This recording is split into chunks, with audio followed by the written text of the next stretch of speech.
What's going on there, everyone? Well, today we're going to start off with some more shenanigans from Big Tech.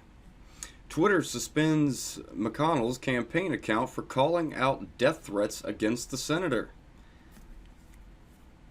That doesn't make any dang sense. Let's get into the story, see what they have to say. From PJ Media. On Wednesday, Twitter suspended the campaign account for Senate Majority Leader Mitch McConnell. His crime? Sharing a video of Black Lives Matter Louisville leader Chanel Helm making violent threats at a protest outside of McConnell's home. I wonder if they were quick to suspend her account and the other accounts that posted the video from that night.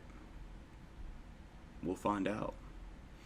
In the video, reported by the Louisville Courier-Journal, but now removed from Facebook and Twitter, Helms notes that McConnell fell and fractured his shoulder over the weekend.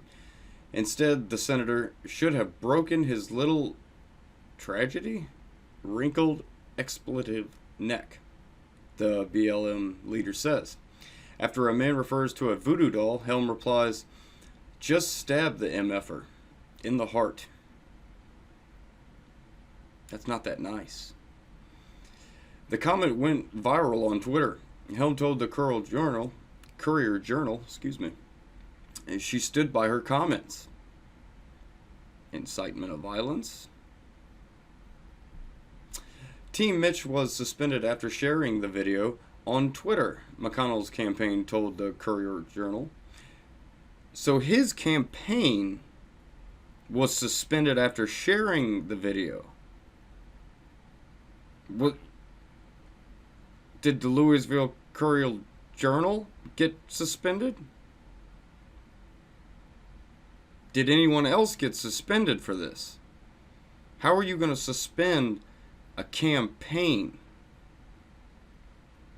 That looks pretty sketchy considering all the talks of, trying to silence conservatives and possible election meddling, which I say possible just because they haven't been charged with anything yet.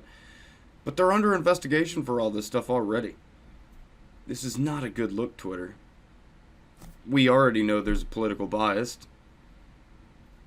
Why would you keep doing it? That just shows the complete disregard for everything. They don't care because they are all powerful. They know they're not going to generally get in any trouble.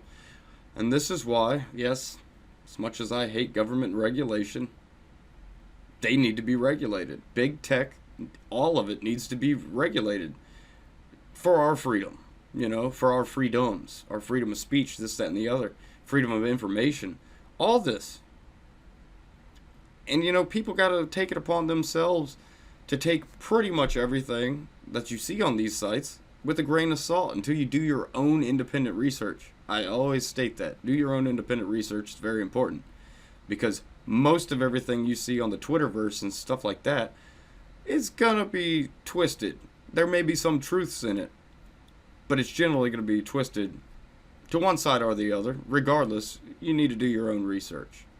Actually read articles, not just headlines. That's a big thing nowadays. People just put out reactionary headlines and they get the clicks for it. But people aren't clicking on the actual link. They're just giving the headline pretty much their little thumbs up or whatever. It's not a good situation we got. But yeah, back to the story. Team Mitch was suspended after sharing the video on Twitter, McConnell's campaign told the Courier-Journal. This morning, Twitter locked out our account for posting the video of real-world violent threats made against Mitch McConnell. This is a problem with the speech police, in America today, said McConnell's campaign manager Kevin Golden. The Lexington Herald leader can attack Mitch with cartoon tombstones of his opponents, but we can't mock it? Sorry, unfortunately, us conservatives, we can't. Unless you go on, actual free speech type sites like Minds, and you got Gab, which are very good. I've had pretty good things going on with them. I like them. Definitely, hands down, better than Twitter and Facebook. Golden was referring to a political cartoon in which the Herald leader blamed McConnell for killing things like healthcare, campaign finance reform, and his Democratic challenger for U.S. Senate, Amy McGrath. McConnell's campaign shared the cartoon to mock it, and then created a satirical photo with their own fake tombstones. Golden attacked Twitter for allowing potentially violent anti-McConnell hashtags to trend, including Massacre Mitch, a hashtag blaming the Senate Republican for the recent mass shootings because he supports the Second Amendment, which is awful. That's ludicrous behavior. Twitter will allow the words of Massacre Mitch to trend nationally on their platform, but locks our account for posting actual threats against us, Golden said. We appealed and Twitter stood by their decision, saying our account will remain locked until we delete the video. The user was temporarily locked out of their account for a tweet that violated our violent threats policy, specifically threats involving physical safety, Twitter spokeswoman Katie Roseborough told the Courier-Journal.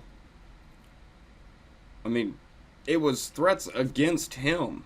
He was practically doing journalism there, where he was exposing what was happening outside of his house by crazy leftist mobs. To me, that's news. But we all know Twitter and them don't like news, not real news. Twitter's policy says users may not threaten violence against an individual or a group of people, and that the social network prohibits the glorification of violence. Ha ha ha ha! That is precious. That is precious. What about Sean King? You know, the not so black guy that thinks he's super black? Yeah, he has actually promoted terrorism. He's still on there. I don't get that. I don't understand where you're coming from, or how you expect people to actually believe that you have any type of morality mission in Twitter at all. It's just not true. It appears McConnell's account has been restored since the tweet sharing the threatening video has been deleted. Neither the campaign account nor McConnell's press account responded to a request for comment on that point. At McConnell's press has Twitter unlocked an Team Mitch account. It appears the video has been deleted. Would the senator condemn this restriction on his ability to call out threats against him? Tyler O'Neill, August 8th, 2019. It's clear more political abuse of Twitter by Twitter. They are doing everything they possibly can against conservatives, conservative pundits, conservative politicians, and just everyday conservative people. They see these companies. Everyone, it's such a bigger problem than we really are accepting. You have places like Twitter, and then you have places like 4chan and 8chan. 4chan and 8chan get all of the attacks. You know, people attack them for everything because people just go on there, post anonymously, and they post some pretty vile things, but they can't, you know. They have freedom of speech. So yeah, they're going to post some real ignorant things, especially considering it's anonymous. You know, whenever you put a mask on, ask Antifa. Whenever you put a mask on, you feel invincible and you can say or do anything. Same thing goes with the 4chan and 8chan. People have masks on pretty much, so they feel like they can say or do anything. Twitter, on the other hand, is a little bit different. But in the same way, it's doing the same thing. It's catering to one group and letting them get away with everything. And that is the left. The left can say and do practically anything. It has to be so egregious that it makes national headlines in order for them to even think about doing something. Unless you're a conservative.